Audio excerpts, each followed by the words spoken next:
이번 시간에는 하나님과 심판이라는 주제로 간단히 이야기를 해보겠습니다. 복음에 대한 하나님을 알지 못하는 분들에게 하나님에 대해서 그리고 심판에 대해서 알리려는 목적이 있는 영상이라고 생각을 하시면 될 것 같습니다.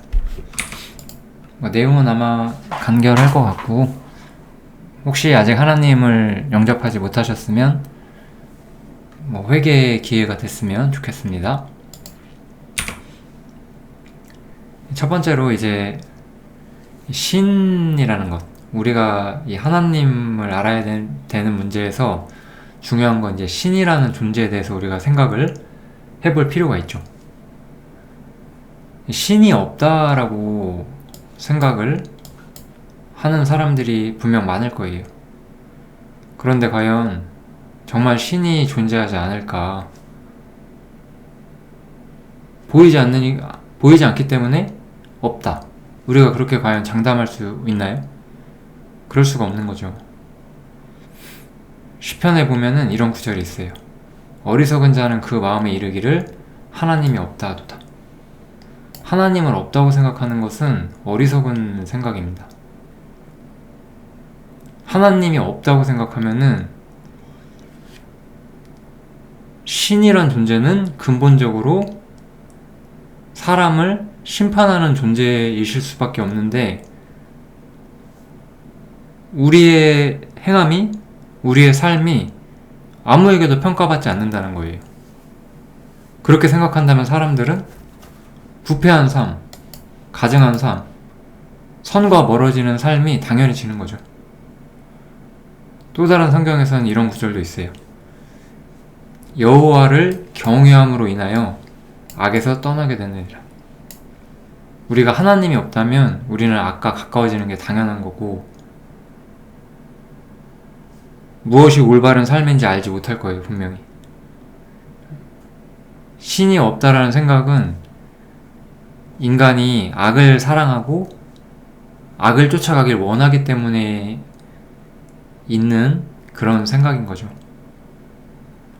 우리가 과학적으로 신이 있냐 없냐를 증명할 수 있냐? 과학은 신이 있다는 것도 증명하지 못하고 신이 없다는 것도 증명하지 못해요.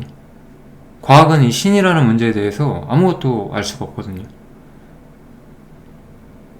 이 신에 대한 문제는 우리의 마음, 우리의 생각, 혹은 우리의 철학, 이쪽에 담겨져 있는 문제고, 사람은 이 문제에 대해서 생각을 해봐야 되는 거죠. 왜 그러면 인류 역사, 수천 년 인류 역사에서 사람들은 신을 있다고 생각하고 섬겨왔을까? 신이 없다고 장담할 수는 없는 거예요. 그럼 신은 어떤 존재여야 할까? 기본적으로 창조주이셔야 되겠죠. 신이 세상을 창조한 게 아니라면은 신은 사실 불완전한 존재인 거잖아요. 이미 있는 물질 세계에서 무언가를 하는 존재. 그런 거는 진정한 의미의 신이라고 하기에는 능력이 부족하죠. 신은 기본적으로, 우리가 생각하는 신은 전지전능하셔야 하는 거잖아요. 모든 것을 아시고 무엇이든 하실 수 있는 능력이 있어야 돼요. 무에서 모든 것을 창조하실 수 있는 힘과 권능이 있으셔야 되는 거죠. 그리고 신은 또한 의롭고 선하셔야 되죠. 우리는 이런 말 많이 하잖아요. 천벌받을 사람이다, 이런 말. 하늘이 두렵지 않느냐, 그런 거. 인간의 어떤 이해를 초월하는 초월적인 존재가 있어서 그분께서 세상과 악인을 심판할 거라는 우리의 생각이 있기 때문인 거잖아요. 그러니까 의롭고 선하시고, 이 의롭고 선하심으로 기초해서 사람을 심판하셔야만 하는 거죠. 신이라는 건 이런 존재여야 될 거예요. 그러니까 여기에 미치지 못하는 존재는 사실 신이라고 하기에는 조금 민망한 존재가 되겠죠. 우리가 이렇게 그리스 로마 신화라든가 힌두교라든지 그런 걸 보면은 신이 굉장히 불완전하잖아요. 그런 존재는 우리가 신이라고 부르기는 조금 그렇죠. 하나님께서는 그래서 다른 신은 없다라고 선언을 하셨어요. 이게 사실 우리의 믿음, 이 기독교라고 하는 것이 가진 가장 특별한 면이라고 생각을 저는 합니다. 기독교는 어떤 점에서 굉장히 배타적이에요. 저는 굉장히 배타적인 사람이라고 할 수가 있습니다. 저는 다른 신을 인정하지 않아요. 하나님이 유일하신 신이고 유일하신 심판관이고 예수 외에 다른 구원의 길이 있다라고 생각하지 않습니다. 그러니까 저는 배타적인 사람인 거죠. 세상 사람들은 이 기독교의 배타성을 싫어하지만 사실 신이 한 분인 것은 변함이 없는 사실이고 엄중한 사실이거든요.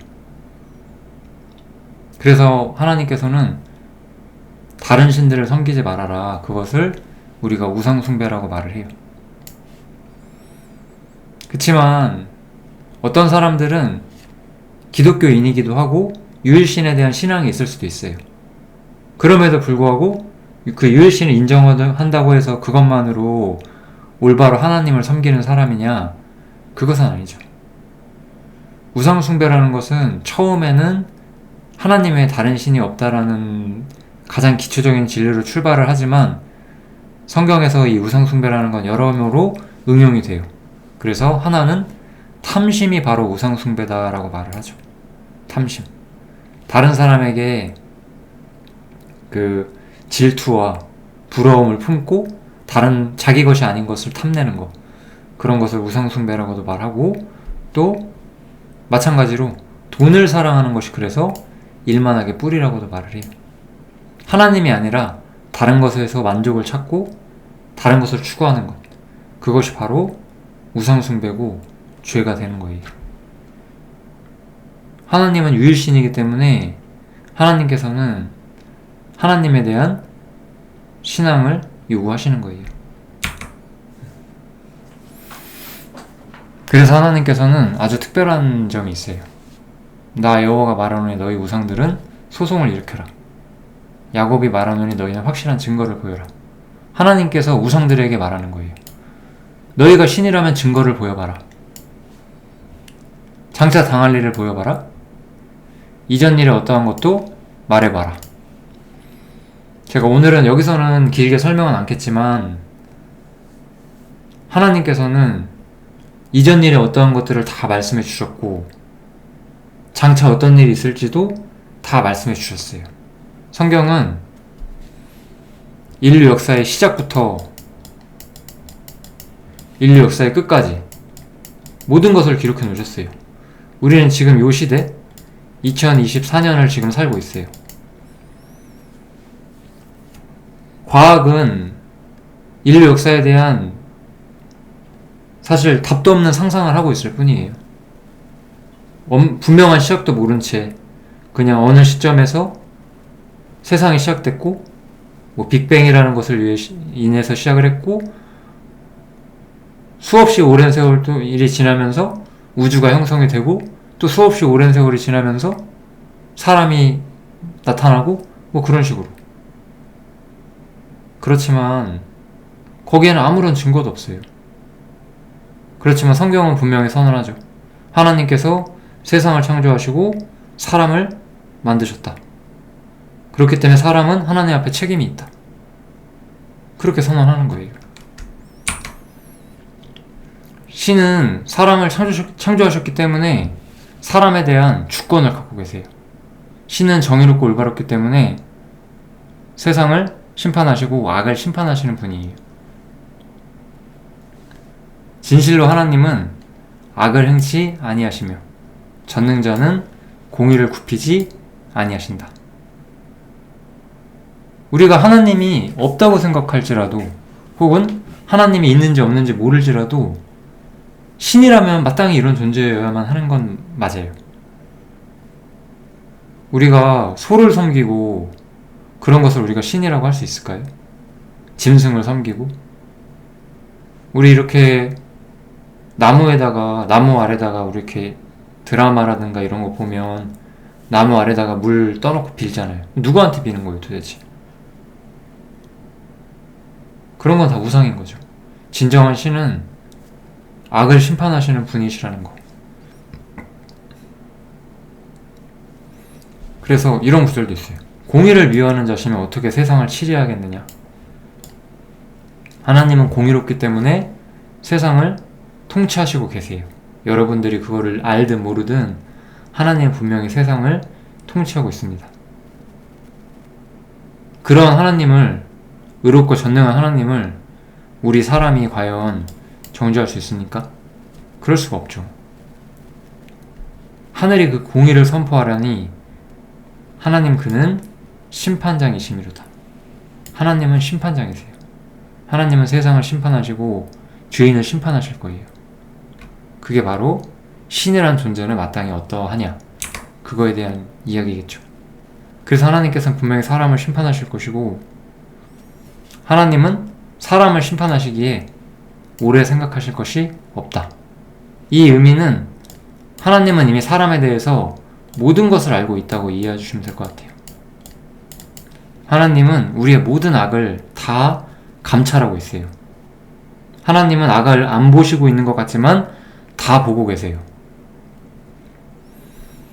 하나님, 전능자는 우리가 측량할 수가 없어요. 성경은 전능자에 대해서 이렇게 말을 해요. 전능자는 우리가 측량할 수가 없다. 그는 권능이 지극히 크시다. 그래서 심판, 그리고 그 무한한 공의를 굽히시는 분이 아니시다라고 이야기를 하죠.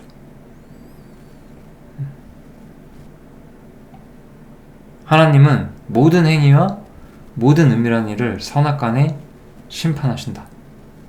하나님께서는 반드시 세상을 심판하실 거예요. 청년들에게도 이렇게 경고를 해요.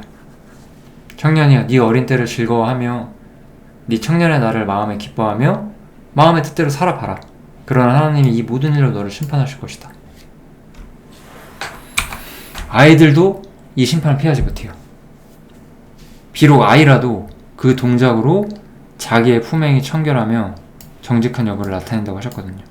그래서 하나님께서는 아이는 마음에 미련한 것을 잃고 징계를 통해서, 훈육을 통해서 그런 것들을 없앨 수 있다, 쫓아낼 수 있다라고도 가르쳐 주시는 거예요. 이거는 하나님께서 가르쳐 주신 어떤 양육의 어떤 방식인 것이고, 하나님께서는 아이들의 마음속에도 악과 미련한 것이 있다라고 분명히 말씀하시는 거예요. 그래서 아이를 훈계하지 아니치 말라고. 채찍으로 그를 때릴지라도 죽진 않을 것이다. 하나님께서는 이런 걸 원하시는 거예요. 만약에 아이를 훈계하지 않고 방임을 했어요. 그리고 죄악을 사랑하는 사람이 되고 세상을 사랑하는 사람이 되고 그로 인해서 하나님과 멀어지게 되면 이 아이는 어디에 가게 되겠죠? 지옥에 가게 될 거예요. 훈계하라고.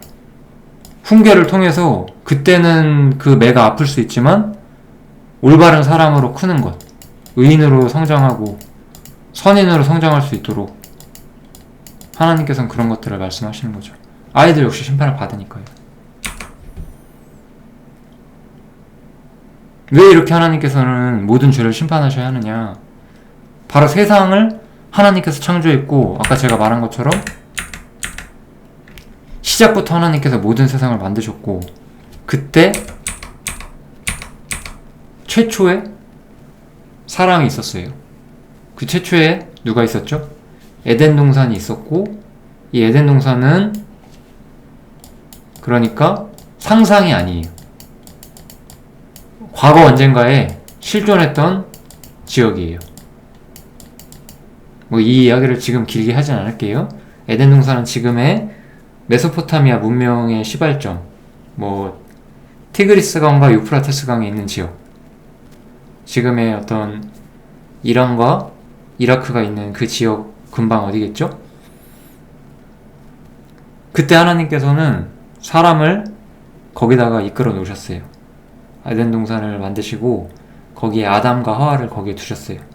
그리고 이제 하와가 그 창조되기 전에 아담이 있을 때 아담에게 선악과를 먹지 말라라고 분명히 말씀을 하시고, 먹게 되면 어떤 결과가 초래될 것이다 라고 말씀을 하세요.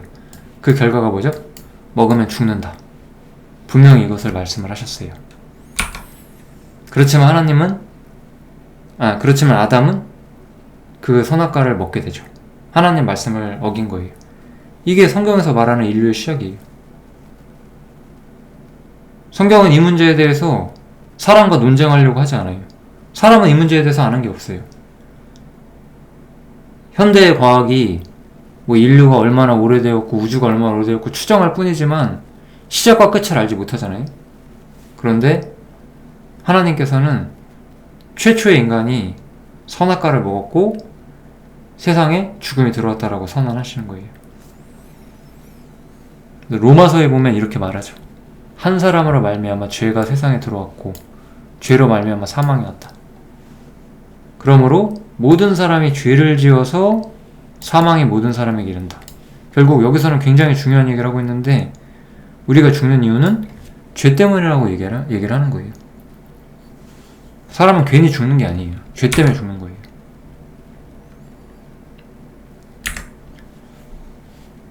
이것만으로도 사람이 죄가 있다는 것을 확실하게 증명할 수 있어요. 어떤 사람이 나는 죄가 없다라고 말할 수가 없어요. 왜냐면 우리가 죽는 것은 죄 때문이기 때문에 만약에 여러분이 정말 죄가 없다면 여러분들은 죽지 않으셔야 되거든요. 근데 죽지 않는 사람 없잖아요. 죽지 않는 사람이 없다라는 것은 죄로부터 자유한 사람이 없다라는 뜻이죠. 그럼에도 우리는 이 인간이 죄인이라는 것에 대해서 또 여러 가지 문제들을 볼 수가 있어요. 이것은 예수님께서 친히 하신 말씀인데 예수님은 입에 들어가는 것은 사람을 더럽게 하지 않는다. 오히려 입에서 나오는 것이 사람을 더럽게 한다라고 말해요. 왜 입에서 나오는 것이 사람을 더럽게 할까요? 입에서 나오는 것은 사실 마음에서 나오는 거거든요. 이 마음이 더럽잖아요. 사람은 악해요. 왜냐면 아까도 본 것처럼 죄가 들어왔고 우리 안에는 우리는 아담의 후손이기 때문에 죄를 가지고 태어나게 됐어요. 그래서 마음에서 나오는 것은 뭐예요? 악한 생각, 살인, 간음, 음란, 도적질, 거짓 증거, 회방. 여기서는 참 어찌 보면 굉장히 재밌는 이야기를 하고 있죠. 어디서 겉으로 드러나는 살인, 겉으로 드러나는 간음, 겉으로 드러나는 도둑질, 그런 게 아닌 거예요. 이 모든 것들이 다 어디에서 온다? 마음속에서 온다라는 거예요. 여자를 보고 음욕을 품는 자마다 이미 간음했다. 다른 사람을 미워하고 욕한 자마다 이미 살인했다. 탐심을 품은 자는 이미 도둑질한 거랑 같다. 하나님께서는 그렇게 보신다는 거죠. 하나님은 겉으로 드러나는 죄뿐만 아니라 우리 마음속에 숨겨져 있는 죄도 다 살펴보신다는 거예요. 그것을 우리가 볼 수 있는 가장 확실한 것이 하나님이 주신 십계명이라는 법이죠. 이 법의 가장 좀 특징은 하나님께서 완전함을 요구하신다는 거예요. 하나님 보시기에 완벽해야 돼요. 그래서 이것에 대해서 이제 아까도 제가 말했지만 예수님께서 이 6절과 6번째 계명과 7번째 계명을 가지고 말씀을 해주신 적이 있어요. 미워하는 자마다 살인하는 자다. 음란을 품은 자마다 이미 간음한 것이다. 그게 하나님의 법이에요. 아까 처음에 얘기도 했죠? 우상을 섬기는 것, 그것도 죄예요. 하나님 없다 하고 하나님이 아닌 다른 신을 섬기는 것도 다 죄인 거예요. 다시 한번 우리가 또 이 얘기를 해보죠. 그럼 나는 과연 선한 사람이냐? 우리가 이 문제에 대해서 한번 생각을 해봐야 돼요. 우리가 이 하나님의 메시지를 사실 거절하는 가장 큰 이유 중에 하나가 이거예요. 아니, 하나님이 왜 나를 심판하시지? 왜 하나님은 나를 악하다고 하시지? 나 나름대로 착하게 살았는데? 사람은 그런 생각을 하길 좋아해요. 우리는 우리보다 나쁜 짓 한 사람이 심판받는 거는 그래, 쟤는 심판받을 만해, 그렇게 말하기를 좋아하는 사람들이지만 나도 그렇다 그러면은 나는 그 정도는 아닌 것 같은데 이렇게 생각하는 걸 좋아하거든요. 그렇지만 하나님 보시기에 선한 사람은 없고, 이것을 하나님은 어떻게 말씀하시냐면 너가 남을 판단한다는 거, 네가 다른 사람이 나쁘다라고 판단하는 것은 그 기준을 가지고 또한 너 자신도 정죄한다라고 말해요. 어떤 사람이 엄청 욕심을 부려요. 에이, 저 욕심꾸러기. 이렇게 속으로 욕을 해. 그럼 나는 욕심이 없냐? 아니라는 거죠. 그게 하나님께서 보시는 거예요. 하나님은 필연적으로 완벽하게 선하시고 완벽하게 의롭기 때문에 작은 죄도 심판하실 수밖에 없는 거예요. 하나님은 마땅히 그런 존재여야 해요. 우리가 하나님을 인정하는 데 있어서 가장 중요한 것은 이 문제예요. 아, 하나님이 절대선이시기 때문에 작은 악도 용납하실 수 없구나. 작은 악을 용납한다는 것은 사실 모든 악을 용납하게 되는 거고, 그건 이미 하나님답지 않은 것인 거구나. 우리가 그거를 좀 도덕적으로, 철학적으로 좀 받아들일 필요가 있어요. 신이 보이지 않기 때문에 사람이 믿지 않는 것이 아니라 선에 대한, 마땅히 절대적으로 선하신 분에 대한 부정, 그것을 인정하지 않기 때문에 결국 내가 하나님 앞에서는 절대 선하지 않다는 것을 인정하기를 싫어하기 때문에 사람이 하나님을 믿지 않아요. 그렇지만 우리가 선하지 않다는 것을 우리의 삶과 행위를 통해서 볼 수가 있고, 그것을 제가 아까 하나님이 주신 율법에 대해서 이야기를 했고, 또 양심에 대해서 이야기를 해요. 양심. 우리는 생각보다 양심이란 게 있기 때문에 내가 잘못한 거 다 기억을 하거든요. 정직한 사람들은 그래요. 저는 제가 어렸을 때, 굉장히 어렸을 때 30년 이상 전에 어떤 잘못을 했던 것 중에 좀 모든 걸 다 기억하진 못하지만 그래도 좀 강력했던 것들은 다 기억이 나거든요. 누군가에게 굉장한 미움을 품었던 거, 어떤 탐욕을 품었던 거, 앙심을 가지고 있었던 거, 다 기억을 하거든요. 그게 사람이에요. 근데 우리 사실 정치인들 청문회 하는 거 보면 다 모른다 그러죠? 기억 안 난다 그러죠? 거짓말이잖아요. 기억이 안 나질 않아요. 사람은 그런 점에서 참 기억을 잘해요. 그냥 그렇게 핑계대고 벗어나고자 할 뿐이지 사람은 다 알거든요. 자신이 얼마나 악한 존재인지. 그것을 인정하지 않기 때문에 신을 부인하게 되는 거예요.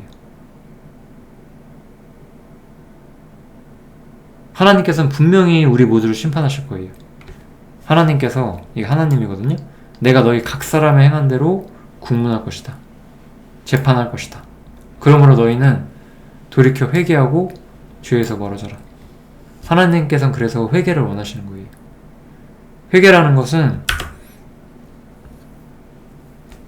내가 정말 죄인임을 인정하고 여기서 말한 것처럼 죄에서 떠나서 하나님께 돌아가고자 마음을 먹는 거예요. 왜 이게 필요하냐? 우리가 구원을 얻기 위해서는 이 문제가 가장 중요해요. 건강한 자에게는 의원이 쓸데없잖아요. 병든 자에게나 의사가 필요한 거예요. 그것처럼 이 하나님의 말씀을 배우는 데 있어서, 복음을 깨닫는 데 있어서 가장 중요한 것은 내가 죄인인 걸 깨달아야 돼요. 내가 죄인이어야지만 회개할 수 있고 하나님을 진짜로 받아들일 수가 있는 거예요. 우리 자신이 죄인이란 것을 깨달을 수 있는 그런 날이 오시면 좋겠습니다. 짧게 여기서 마무리하겠습니다. 감사합니다.